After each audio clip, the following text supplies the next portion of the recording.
dia! Está na hora de termos 5 minutos com Deus. E que a paz do Senhor, que excede todo entendimento, esteja sobre a sua vida, sua casa e sua família.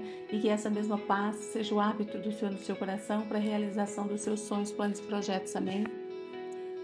O Senhor Jesus, ele fez uma primeira e uma segunda multiplicação dos pães. Quando ele faz essa segunda multiplicação, ele vai saindo daquele local e ele encontra com os fariseus, os saduceus e começa a discutir com esse povo, conversar com eles. E eles fazem algumas perguntas e o Senhor não lhes responde. E eles vão atravessar o mar. E quando eles atravessam o mar, os discípulos se dão conta de que esqueceram de levar os pães. Porque em todas as multiplicações de pães que o Senhor fez, sobraram cestos de pães. E eles esqueceram de levar pães. E quando o Senhor ouve eles falando sobre esse esquecimento, o Senhor fala com eles assim, olha, cuidado com o fermento dos fariseus. Cuidado com o fermento dos saduceus. E eles, quando eles ouvem aquilo, eles ficam meio que sem entender, meio que perdidos. O que Jesus quer dizer com esse fermento, né? E eles vão demorar um tempo. E o Senhor diz a eles que eles não têm fé, que eles não estão atentos. E isso, eles vão passar um tempo para que depois eles podem perceber o que Jesus estava ensinando a eles. Na nossa vida, não é diferente. Nós estamos rodeados por muitas pessoas, por muitas situações, por muitos conflitos que nós temos internos, conflitos externos, situações adversas. Nós falamos sobre isso ontem.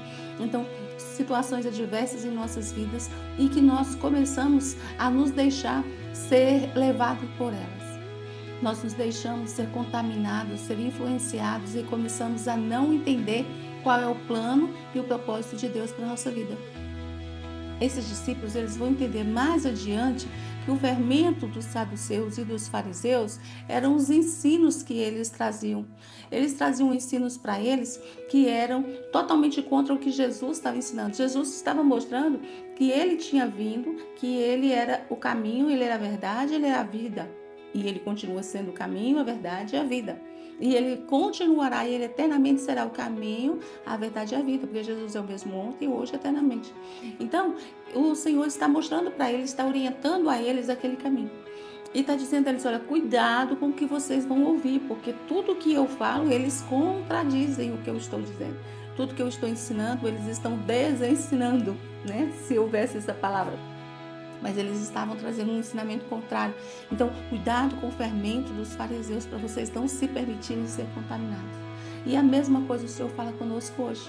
Nós precisamos ter muito cuidado para que os fermentos que nós ouvimos, porque às vezes um casal está numa situação difícil, aí quem é que vai, qual o fermento que vem? Então separa que é o melhor. Às vezes nós estamos com um problema com o filho, o que diz? Você deixa seu filho para lá. Muitas pessoas falam assim, a gente cria filho para o mundo. A gente não cria filho para o mundo, a gente cria o filho para Jesus. E tudo que a gente ensina para o filho, a gente quer que esse filho viva e viva bem. Eu não aceito esse pensamento de que eu criei minhas filhas para o mundo, para deixar que elas vão viver no mundo, que elas vão escolher o que querem, que elas vão fazer opções certas, opções incorretas, e é por isso fica. Não, eu não concordo com isso. Eu creio que Deus tem um plano para a vida delas e que elas vão viver o melhor.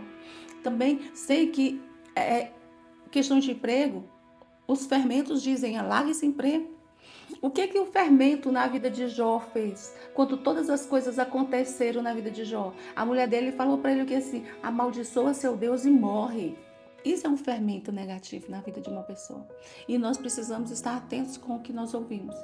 Muitas pessoas, quando nós estamos caminhando com Deus, vão falar assim, mas eu não vou deixar de beber, não vou deixar de fazer isso, fazer aquilo, eu não vou ficar bitolado numa igreja e nem eu quero estar bitolada numa igreja.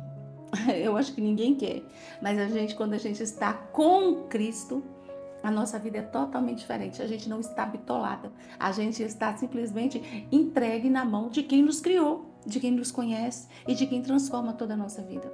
Então nós não estamos bitolados, nós estamos por amor. E é isso que o Senhor quer de nós, que nós não nos deixemos contaminar com as coisas que vêm destruir as nossas vidas, porque se o Senhor trouxe para nós promessas de vida e abundância, se a gente permite que a negatividade entre, que certos pensamentos ou pessoas tragam ideias que nos afastam de Deus e nos afastam do propósito que Ele tem para nós, nós estamos sendo contaminados com o fermento dos fariseus e saduceus, ou seja, com o fermento desse mundo. E é isso que o Senhor não quer para mim, é isso que Ele não quer para você.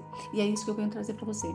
Fique atento com tudo que pode fermentar e estragar a sua vida, porque você realmente nasceu para ser um vencedor. E o Senhor foi para aquela cruz justamente para isso, para poder te dar vitória. Amém? Eu gostaria que você curtisse, comentasse, compartilhasse, se inscrevesse no canal e ativasse o sininho. Mais uma vez eu digo a você, compartilhe, porque tem tantas pessoas que precisam de uma palavra de ânimo, uma palavra de renovo, uma palavra de incentivo para poder continuar caminhando. E uma palavra dessa pode ser diferencial na vida dela. Amém? Que Deus te abençoe, que Deus sobre ti levante o seu rosto e te dê a paz.